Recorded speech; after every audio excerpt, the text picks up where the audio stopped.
বর্তমান বিজ্ঞানীরা কি বলেছেন? বর্তমান বিজ্ঞানীরা বলেন একজন সুস্থ মানুষকে, একজন জীবন্ত মানুষের হাত পা ধরে ভেঙে দিলে একজন জীবন্ত মানুষ যতটুকু কষ্ট পায়, একজন মা তার চেয়েও বেশি কষ্ট পায় তার সন্তানকে জন্ম দেওয়ার সময়। আল্লাহু আকবার। এরপরেও কেন আমাদের মায়ের প্রতি ভালোবাসা নেই? কেন আমাদের মায়ের প্রতি ভালোবাসা নেই? একদিন আব্দুল্লাহ ইবনে ওমর রাদিয়াল্লাহু তাআলা আনহু কাবার পাশে দাঁড়িয়েছিলেন।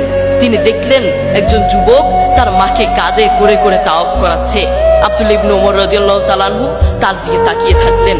এরপর যুবকটি আব্দুল্লাহ ইবনে ওমর রাদিয়াল্লাহু তাআলা আনহুর কাছে এসে বললেন, আমি কয়েকটা বছর এভাবে আমি আমার মাকে কাঁধে করে বেড়াই, আমি আমার মাকে বাথরুমে নিয়ে যাই কাঁধে করে, আমি আমার মাকে খাওয়াতে নিয়ে যাই কাঁধে করে, প্রত্যেকটা জায়গায় আমি আমার মাকে এভাবে কাঁধে করে নিয়ে যাই। আপনি বলুন, আপনার কাছে আমার প্রশ্ন, আমি কি আমার মায়ের হক আদায় করতে পেরেছি? আমি কি আমার মায়ের হক আদায় করতে পেরেছি? আব্দুল্লাহ ইবনে ওমর রাদিয়াল্লাহু তাআলা আনহু কি বললেন জানেন? তোমার মা তোমাকে জন্ম দেওয়ার সময় কয়েক হাজার কষ্টের নিঃশ্বাস ছেড়েছে।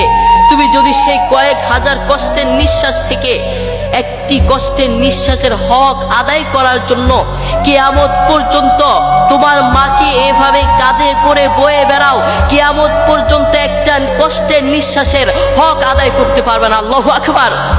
দেখেছেন মা আমাদের জন্য কত কষ্ট করেছেন। নিজের জীবনের চেয়ে তার সন্তানেরকে ভালোবাসেন। অন্য কারো দিকে না তাকালেও নিজের সন্তানের দিকে তাকান।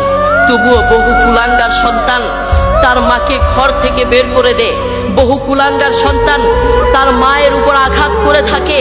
আরে আমি তো আমার পক্ষ থেকে বলতে চাই, যারা তার মাকে ঘর থেকে বের করে, যে অযোগ্য সন্তান, যেই নাফরমান সন্তান, যেই কুলাঙ্গার সন্তান তার মাকে ঘর থেকে বের করে, ওটা সন্তান হতে পারে না।